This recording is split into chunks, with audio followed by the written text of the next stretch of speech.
ನಮಸ್ಕಾರ ಎಲ್ಲರಿಗೂ. ಇವತ್ತಿನ ವಿಡಿಯೋದಲ್ಲಿ ಕಂಪ್ಯೂಟರ್ಗೆ ಸಂಬಂಧಿಸಿದಂತೆ ಇಂಪಾರ್ಟೆಂಟ್ ಕ್ವಶನ್ಸ್ ಮತ್ತು ಆನ್ಸರನ್ನು ಡಿಸ್ಕಷನ್ ಮಾಡೋಣ ಅಂತ ಈ ವಿಡಿಯೋ ಮಾಡ್ತಾ ಇದ್ದೀನಿ. ಪ್ರತಿಯೊಂದು ವಿಡಿಯೋದಲ್ಲಿ ನಾನು ಪರ್ಟಿಕ್ಯುಲರ್ ಸಬ್ಜೆಕ್ಟನ್ನು ಡಿಸ್ಕಷನ್ ಮಾಡ್ಕೋತಾ ಹೋಗ್ತಾ ಇದ್ದೆ. ಬಟ್ ಈ ವಿಡಿಯೋದಲ್ಲಿ ಏನು ಸ್ಪೆಷಲ್ ಇದೆ ಅಂದರೆ fundamentals, word, excel, networking, hardware ಎಲ್ಲ ಸಬ್ಜೆಕ್ಟನ್ನು ಡಿಸ್ಕಷನ್ ಮಾಡೋಣ ಅಂತ ಈ ವಿಡಿಯೋ ಮಾಡ್ತಾ ಇದ್ದೀವಿ. ನೆಕ್ಸ್ಟ್ ಈ ವಿಡಿಯೋದಲ್ಲಿ ಎಲ್ಲ ಕಾಂಪಿಟೇಟಿವ್ ಎಕ್ಸಾಮ್ಸು ಪ್ರತಿಯೊಂದೂ ತುಂಬ ಕಾಂಪಿಟೇಷನ್ ಇದೆ. ಈಗಂತೂ ಕಾಂಪಿಟೇಟಿವ್ ಎಕ್ಸಾಮ್ಸ್ ಅನ್ನೋದು ಒಂಥರ ಓಷನ್ ಇದ್ದಂಗೆ, ಓಷನ್ ಅಂದರೆ ಸಾಗರ ಇದ್ದಂಗೆ. ಸೊ ಅದರಲ್ಲಿ ಕಂಪ್ಯೂಟರ್ ಅವೇರ್ನೆಸ್ ಅಂತ ಹೇಳಿ ಒಂದು ಪುಟ್ಟ ಸಬ್ಜೆಕ್ಟ್ ಅಷ್ಟೇ. ಸೊ ಅದರಲ್ಲಿನೂ ನಾವು ಮಾರ್ಕ್ಸ್ ಲಾಸ್ ಮಾಡ್ಕೋಬಾರ್ದು, ಅದು ಕೂಡ ಇಂಪಾರ್ಟೆಂಟ್ ಅಂತ ಹೇಳಿ ಈ ವಿಡಿಯೋ ಮಾಡ್ತಾ ಇರೋದು. ಎಲ್ಲ ಸಬ್ಜೆಕ್ಟನ್ನು ಮಿಕ್ಸ್ ಮಾಡಿ ಫಸ್ಟ್ ಟೈಮ್. ಸೊ ಈ ವಿಡಿಯೋ ನಿಮಗೆ ಇಷ್ಟ ಆಗುತ್ತೆ ಅನ್ಕೋತೀನಿ. ನೆಕ್ಸ್ಟ್ ಇನ್ನೊಂದು ವಿಷಯ, ಈಗ ಮುಂದೆ ಬರ್ತಾ ಇರೋ KPSC CTI ಎಕ್ಸಾಮ್ಸ್ಗೂ ಈ ವಿಡಿಯೋ ಹೆಲ್ಪ್ ಆಗುತ್ತೆ ಅನ್ಕೋತೀನಿ. ಹೋಪ್ಫುಲ್ ಈ ವಿಡಿಯೋ ನಿಮಗೆ ಇಷ್ಟ ಆಗುತ್ತೆ ಅನ್ಕೋತೀನಿ. ಇಷ್ಟ ಆದರೆ ಲೈಕ್, ಶೇರ್ ಆ್ಯಂಡ್ ಸಬ್ಸ್ಕ್ರೈಬ್ ಮಾಡಿ. ಈ ಚಾನಲನ್ನು ಫಸ್ಟ್ ಟೈಮ್ ನೋಡ್ತಾ ಇರೋರು ಅಂದರೆ ಯಾರಾದರೂ ಹೊಸಬ್ರಿದ್ದರೆ ಲೈಕ್, ಶೇರ್ ಆ್ಯಂಡ್ ಸಬ್ಸ್ಕ್ರೈಬ್ ಮಾಡೋದು ಮಾತ್ರ ಮರೆಯೋಕ್ಕೆ ಹೋಗಬೇಡ್ರಿ. Let's starts the video. First question, which provides the fastest data access time? Option A RAM, option B ROM, option C CD-ROM, option D hard disk. ಈ ಕೆಳಗಿನವುಗಳಲ್ಲಿ ಯಾವುದು ಫಾಸ್ಟೆಸ್ಟ್ ಡೇಟಾ ಎಕ್ಸೆಸ್ ಟೈಮ್ ಯಾವುದಿದೆ ಅಂತ ಹೇಳಿ question ಇದೆ. So correct answer is RAM. RAM ಅಂದರೆ random access memory. ಇದು ಒಂದು ಪ್ರೈಮರಿ ಮೆಮರಿ ಆಗಿರೋದ್ರಿಂದ ಇದ್ರದ್ದು ರೀಡ್ ಮತ್ತು ರೈಟ್ ಟೈಮು ಭಾಳ ಅಂದ್ರೆ ಭಾಳ ಫಾಸ್ಟ್ ಐತ್ರಿ. ಯಾಕೆ ಅಂತಂದರೆ ನಮ್ಮದು ಕಂಪ್ಯೂಟರ್ ಟರ್ನ್ ಆಫ್ ಆದಾಗ ಕೂಡ ನಮ್ಮದು ಡೇಟಾ ಏನೂ ಲಾಸ್ ಆಗಿರಂಗಿಲ್ಲ. ಇನ್ ಕೇಸ್ ನಾವು ಸೇವ್ ಮಾಡಿದ್ವಿ ಅಂದರೆ ನಮ್ಮದು ಡೇಟಾ ಏನೂ ಲಾಸ್ ಆಗಿರಂಗಿಲ್ಲ. ನೆಕ್ಸ್ಟ್ ಈಗ ಮತ್ತು ಇನ್ ಕೇಸ್ ಕಂಪ್ಯೂಟರ್ ಆನ್ ಆಯ್ತು ಅಂತಂದರೆ ಮತ್ತು ನಮ್ಮದು OS ಎಲ್ಲ ಹಾರ್ಡ್ ಡಿಸ್ಕ್ ಡ್ರೈವ್ದಿಂದ ಎಲ್ಲನೂ ಲೋಡ್ ಆಗುತ್ತೆ ಈಸಿಯಾಗಿ. ಸೊ ಕಂಪೇರ್ಡ್ ಟು ನಾವು ರಾಮ್ ನೋಡೋದಾದರೆ RAM is a fastest memory. Next ಅದು ಬಿಟ್ಟರೆ ಎಕ್ಸಸ್ ಟೈಮ್ದು ಫಾಸ್ಟ್ ಇರೋದು ಅಂತಂದರೆ ರೆಜಿಸ್ಟರ್ ಫಸ್ಟ್ ಎಕ್ಸಸ್ ಟೈಮ್ ಜಾಸ್ತಿ ಇರೋದು ಅಂದ್ರೇ ರೆಜಿಸ್ಟರ್. ಸೊ ರೆಜಿಸ್ಟರ್ ಯಾಕೆ ನಮ್ಮದು ಹೈಯೆಸ್ಟ್ ಆಗಿರುತ್ತೆ ಅಂದರೆ ಇನ್ಬಿಲ್ಟ್ ಅಂದರೆ ಮೆಮರಿ ಲೊಕೇಶನ್ಸ್ ಬೈ ಡಿಫಾಲ್ಟ್ ಆಗಿನೇ ಪ್ರೊಸೆಸರಲ್ಲಿ ಇರುತ್ತೆ. ಸೊ ಅದ್ರ ಸಲುವಾಗಿ ರೆಜಿಸ್ಟರ್ ಅನ್ನೋದು ಫಾಸ್ಟೆಸ್ಟ್ ಡೇಟಾ ಎಕ್ಸಸ್ ಟೈಮ್ ಅಂದರೆ ಫಸ್ಟ್ ಇರೋದೇ ರೆಜಿಸ್ಟರ್. ಸೊ ಸೆಕೆಂಡ್ ಬರೋದು ರ್ಯಾಮ್ ಆ್ಯಂಡ್ ದೆನ್ ಬರೋದು ಕ್ಯಾಶ್ ಮೆಮರಿ. ಸೊ ಕ್ಯಾಶ್ನು ಕೂಡ ಅಷ್ಟೇ ಜಲ್ದಿನೇ ಅಂದರೆ ಭಾಳ ಫಾಸ್ಟ್ ಇದೆ ಎಕ್ಸಸ್ ಟೈಮ್. ಸೊ ಈ ಕೆಳಗಿನವುಗಳಲ್ಲಿ ಅಂದರೆ ಇದ್ರ RAM, ROM, CD-ROM, hard disk ಕೊಟ್ಟಿದ್ದಾರೆ. ಸೊ ಇದರಲ್ಲಿ RAM is a fastest data access time. Second question, which language does MS Word use to create macros? Option A C++, option B Java, option C Visual Basic, option D all of this. Question ಏನಿದೆ ಅಂದರೆ ಮ್ಯಾಕ್ರೋಸನ್ನು MS ವರ್ಡಲ್ಲಿ ನಾವು ready ಮಾಡಲಿಕ್ಕೆ ಅಥವಾ create ಮಾಡಲಿಕ್ಕೆ ಯಾವ ಲ್ಯಾಂಗ್ವೇಜನ್ನು use ಮಾಡ್ತೀವಿ ಅಂತ ಹೇಳಿ ಕ್ವಶನ್ ಇದೆ. ಸೊ ಫಸ್ಟ್ ಮ್ಯಾಕ್ರೋಸ್ ಅಂದರೆ ಏನು ಅಂತ ತಿಳ್ಕೊಳ್ಳಿ. ಸೊ ಮ್ಯಾಕ್ರೋಸ್ ಅಂದರೆ ಏನು ಅಂತಂದರೆ ಅ ಸಿರೀಸ್ ಆಫ್ ಕಮ್ಯಾಂಡ್ಸ್ ಅಥವಾ ಇನ್ಸ್ಟ್ರಕ್ಷನನ್ನು ಎಲ್ಲ ಸೇರಿಸಿ ಒಂದು ಸಿಂಗಲ್ ಟಾಸ್ಕ್ ಆಗಿ ನಾವು ಅಕ್ಯುಪ್ಲೈಸ್ ಮಾಡಲಿಕ್ಕೆ ಅಥವಾ ಒಂದು ಟಾಸ್ಕ್ ಆಗಿ ರೆಡಿ ಮಾಡಲಿಕ್ಕೆ ನಾವು ಮ್ಯಾಕ್ರೋಸ್ ಅಂತ ಹೇಳ್ತೀವಿ. ಸೊ ಮ್ಯಾಕ್ರೋಸ್ ನಾವು MS ವರ್ಡಲ್ಲಿ ಹೆಂಗೆ ಯೂಸ್ ಮಾಡ್ತೀವಿ ಅಂತಂದರೆ ನಾವೇನಾದರೂ ಒಂದು ಟಾಸ್ಕ್ ಇರುತ್ತೆ ಅದನ್ನೆಲ್ಲನೂ ರೆಕಾರ್ಡ್ ಮಾಡಿ ನಮಗೆ ಫೈನಲ್ ಒಂದು ಔಟ್ಪುಟ್ ಕೊಡುತ್ತೆ. That is called as macros. So ಇದನ್ನು ನಾವು ಕ್ರಿಯೇಟ್ ಮಾಡಲಿಕ್ಕೆ ಯಾವ ಲ್ಯಾಂಗ್ವೇಜನ್ನು ಯೂಸ್ ಮಾಡ್ತೀವಿ ಅಂದರೆ ವಿಜುವಲ್ ಬೇಸಿಕ್ ಅನ್ನೋ ಲ್ಯಾಂಗ್ವೇಜನ್ನು ಯೂಸ್ ಮಾಡ್ತೀವಿ. It is also called as VBA ಅಂತೀವಿ ಅದಕ್ಕೆ. ಸೊ VBA ಅನ್ನೋದು ಒಂದು ಕಾಮನ್ ಪ್ರೋಗ್ರಾಮಿಂಗ್ ಲ್ಯಾಂಗ್ವೇಜ್ ಹೌದು. ಸೊ ಇದನ್ನು ನಾವು ಅಂದರೆ MS ಆಫೀಸಲ್ಲಿ ನಾವು ಜಾಸ್ತಿ ಯೂಸ್ ಮಾಡೋದೇ VBA. ಈ ಲ್ಯಾಂಗ್ವೇಜನ್ನು ನಾವು ಯೂಸ್ ಮಾಡ್ತೀವಿ ವರ್ಚುವಲ್ಲಿ. ನೆಕ್ಸ್ಟ್ ಇದು ಬಿಟ್ಟರೆ ಬೇರೆ ಆಪ್ಷನ್ಸ್ C++ ಅಂದರೆ ಏನು ಅಂತಂದರೆ ಅದು ಒಂದು ಆಬ್ಜೆಕ್ಟ್ ಓರಿಯೆಂಟೆಡ್ ಪ್ರೋಗ್ರಾಮಿಂಗ್ ಲ್ಯಾಂಗ್ವೇಜ್ ಅಂತ ಹೇಳ್ಬೋದು. ಸೊ ನಾವು ಇದನ್ನು ಯಾಕೆ ಯೂಸ್ ಮಾಡ್ತೀವಿ ಅಂತಂದರೆ ಒಂದು ಬ್ರೌಸರ್ ರೆಡಿ ಮಾಡಲಿಕ್ಕೆ ಅಥವಾ ಒಂದು ಆಪ್ರೇಟಿಂಗ್ ಸಿಸ್ಟಮ್ ರೆಡಿ ಮಾಡಲಿಕ್ಕೆ ಅಥವಾ ಒಂದು ಅಪ್ಲಿಕೇಶನ್ಸ್ ಅಥವಾ ಯಾವುದಾದ್ರೂ ಒಂದು ಗೇಮಿಂಗ್ ಅಪ್ಲಿಕೇಶನ್ಸನ್ನು ಯೂಸ್ ಮಾಡಲಿಕ್ಕೆ ನಾವು ಯೂಸ್ ಮಾಡ್ತೀವಿ.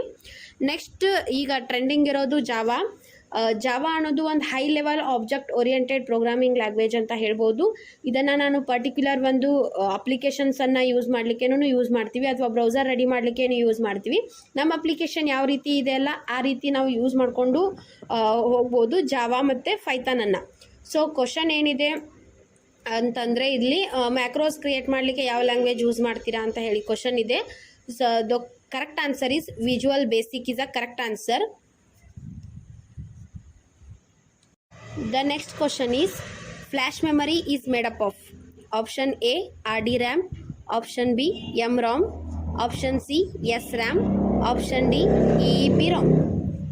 ಕ್ವಶನ್ ಫ್ಲ್ಯಾಶ್ ಮೆಮರಿ ಯಾವುದ್ರಲ್ಲೇ ಮಾಡ್ತಾರ ಅಂತ ಹೇಳಿ question. So first flash memory ಅಂದರೆ ಏನಂತ ಅರ್ಥ ಮಾಡ್ಕೊಳ್ಳೋಣ.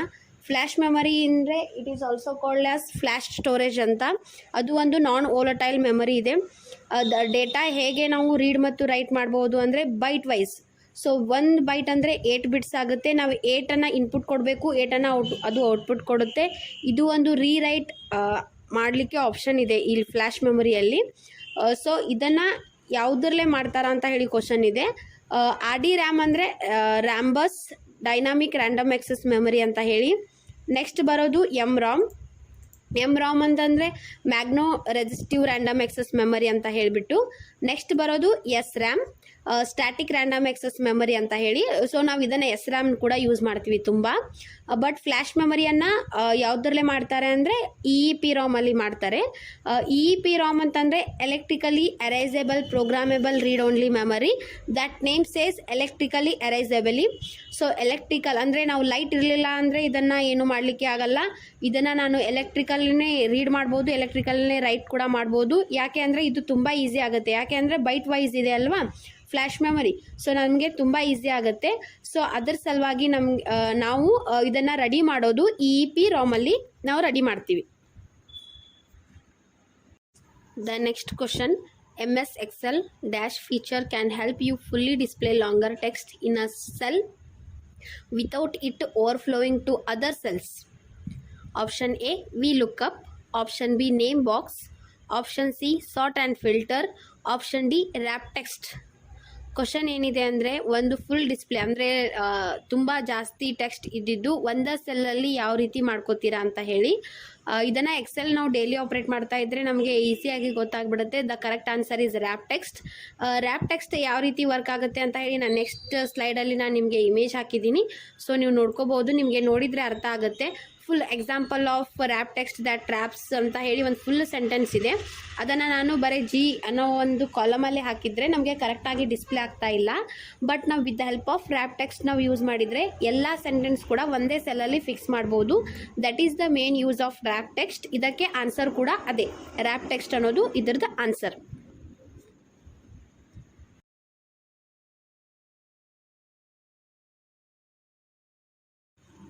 The next question, what's the best way to protect your hard drive data? Option A periodically defragment it, option B regular backups, option C run chkdsk, option D run scan disk.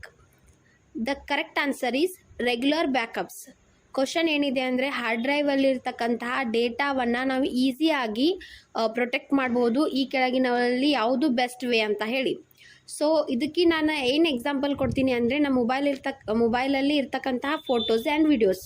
So ನಾವು regular ಆಗಿ backup ತೆಗೆದು ಇಡೋದ್ರಿಂದ ನಾವಲ್ಲಿ Google ಡ್ರೈವಲ್ಲಿ regular ಆಗಿ backups ಇದ್ದೇ ಇರುತ್ತೆ. ಒಬ್ಬೊಬ್ಬರು data use ಮಾಡಿರ್ತಾರೆ, ಒಬ್ಬೊಬ್ಬರು ವೈಫೈ ಯೂಸ್ ಮಾಡಿರ್ತಾರೆ.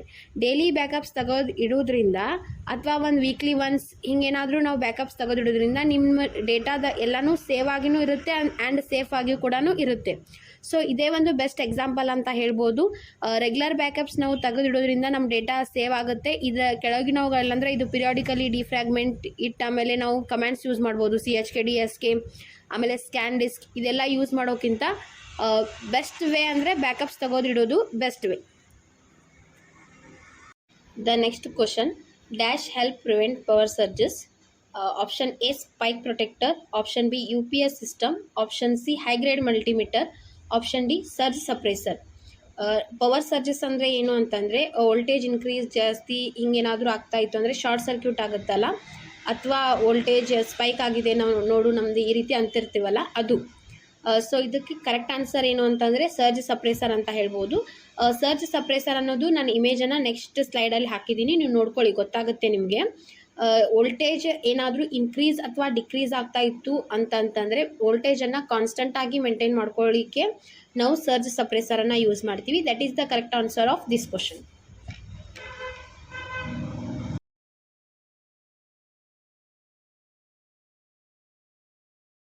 The next question, which type of modem contains clock recovery circuit? Option A synchronous, option D asynchronous, option C both of these, option D none of this. So question ಏನಿದೆ ಅಂದರೆ modem contents clock recovery ಸರ್ಕ್ಯೂಟಲ್ಲಿ ನಾವು ಯಾವುದು type of ಮಾಡೆಮನ್ನು use ಮಾಡ್ತೀವಿ ಅಂತ ನನಗೆ question. So first modem ಅಂದರೆ modulator and ಡಿಮಾಡ್ಯುಲೇಟರ್ ಅಂತ. Analogue ಇದ್ದಿದ್ದು ಡಿಜಿಟಲ್ ಮಾಡುತ್ತೆ, ಡಿಜಿಟಲ್ ಇದ್ದಿದ್ದು ಎನಲಾಗ್ ಮಾಡುತ್ತೆ. That is the main function of modulator and demodulator. So question ಅಂದರೆ ಕರೆಕ್ಟ್ ಆನ್ಸರ್ ಏನಿದೆ ಅಂದರೆ synchronous is a correct answer. So synchronous ಅಂತಂದರೆ ಏನು ಅಂತಂದರೆ ಅಟ್ ದ ಸೇಮ್ ಟೈಮ್ ನಮ್ದು ಏನೋ ಒಂದು ಪರ್ಟಿಕ್ಯುಲರ್ ಟೈಮ್ ಕೊಟ್ಟಿರ್ತಾರಲ್ಲ ಆ ಟೈಮಲ್ಲೇ ನಮಗೆ ಕರೆಕ್ಟ್ ಔಟ್ಪುಟನ್ನು ಪ್ರೊವೈಡ್ ಮಾಡಬೇಕು. That is the use of synchronous. ಕೊಟ್ಟಿದ್ದಕ್ಕಿಂತ ಜಾಸ್ತಿ ಟೈಮ್ ಅಂದರೆ ಹೆಚ್ಚು ಕೊಟ್ಟು ನಾವು ಏನು ಟೈಮ್ ಜಾಸ್ತಿ ತೊಗೊಂಡು ಕೆಲಸ ಮಾಡಿರ್ತೀವಲ್ಲ that is a synchronous. So the correct answer is synchronous modem. The next question, which of the following is not associated with Wi-Fi security? Option A, media access control. Option B, robust secure network.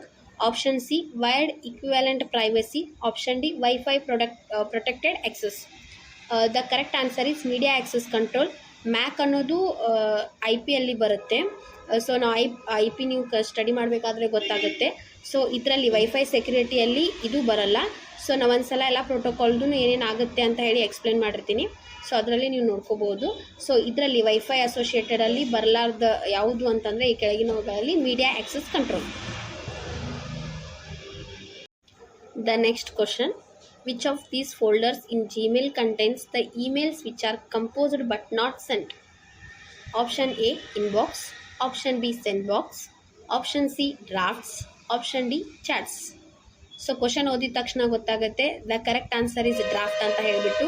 ಯಾಕೆ ಅಂತಂದರೆ ನಾವು ಜಿಮೇಲಲ್ಲಿ ಇರ್ಬೋದು ಅಥವಾ ನಾವು normal ನಮ್ಮ ಮೊಬೈಲಲ್ಲಿ ಕೂಡ message ಮಾಡಬೇಕಾದ್ರೆ ಇನ್ಕಂಪ್ಲೀಟ್ ಮೆಸೇಜ್ ಇತ್ತು ಅಂತಂದರೆ ಹಾಗೆ ಬ್ಯಾಕ್ ಬಂದುಬಿಟ್ರೆ ಅದನ್ನು ನಾವು ಡ್ರಾಫ್ಟಲ್ಲಿ ಸೇವ್ ಆಗಿರುತ್ತೆ. ಸೊ ನಮ್ದು ಏನಾದರೂ ಇನ್ಕಂಪ್ಲೀಟ್ ಮೆಸೇಜಸ್ ಹಿಂಗೇನಾದರೂ ಇತ್ತು ಅಂತಂದರೆ ಅದು ಎಲ್ಲಿ ಸೇವ್ ಆಗಿರುತ್ತೆ ಅಂದರೆ ಡ್ರಾಫ್ಟಲ್ಲಿ ಸೇವ್ ಆಗಿರುತ್ತೆ. So the correct answer is draft. Last question in this video, which of the following is not valid file format? Option A, .png. Option B, .gif. Option C, .mdb. Option D, .tif. The correct answer is .mdb. So PNG ಆಮೇಲೆ ಟಿಫ್ ಅನ್ನು ನಾವೆಲ್ಲ use ಮಾಡಿರ್ತೀವಿ.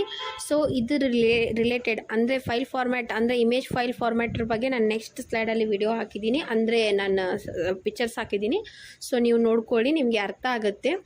So ಇದರಲ್ಲಿ ಏನೂ ಅಷ್ಟೇ complexity ಇಲ್ಲ. So ಅದ್ರ ಸಲುವಾಗಿ ನಾನು ಜಾಸ್ತಿ ಎಕ್ಸ್ಪ್ಲೇನ್ ಮಾಡೋಕ್ಕೆ ಹೋಗಿಲ್ಲ. ನೆಕ್ಸ್ಟ್ ಈ ವಿಡಿಯೋ ಲೈಕ್ ಆದರೆ ನಿಮಗೆ ಶೇರ್ ಆ್ಯಂಡ್ ಸಬ್ಸ್ಕ್ರೈಬ್ ಮಾಡೋದು ಮಾತ್ರ ಮರಕ್ಕೆ ಹೋಗಬೇಡ್ರಿ. ನೆಕ್ಸ್ಟ್ ಇನ್ನೊಂದು ಥಿಂಗ್ ಏನು ಹೇಳಬೇಕು ಅಂತಂದರೆ, ನಾನು ಡೈಲಿ ಕ್ವಿಜ್ ಕೊಡ್ತಾ ಇದ್ದೀನಿ ನಮ್ಮ ಟೆಲಿಗ್ರಾಮ್ ಚಾನಲಲ್ಲಿ. ಯಾರು ಇಂಟ್ರೆಸ್ಟೆಡ್ ಕ್ಯಾಂಡಿಡೇಟ್ಸ್ ಇದ್ದರೆ ಕ್ವಿಜನ್ನು ಅಟೆಂಡ್ ಮಾಡ್ಬೋದು, ನಿಮ್ಮ ಕಂಪ್ಯೂಟರ್ ನಾಲೆಜನ್ನು ಬಿಲ್ಡ್ ಮಾಡ್ಕೋಬೋದು. Specially used for CTI exams and other competitive exams also. Next ಡಿಸ್ಕ್ರಿಪ್ಷನಲ್ಲಿ ಅದನ್ನು ಲಿಂಕ್ ಹಾಕಿರ್ತೀನಿ, ನೀವು ಹೋಗಿ ಕ್ಲಿಕ್ ಮಾಡಿ ಟೆಲಿಗ್ರಾಮ್ ಜಾಯಿನ್ ಆಗ್ಬೋದು. Thanks for watching this video.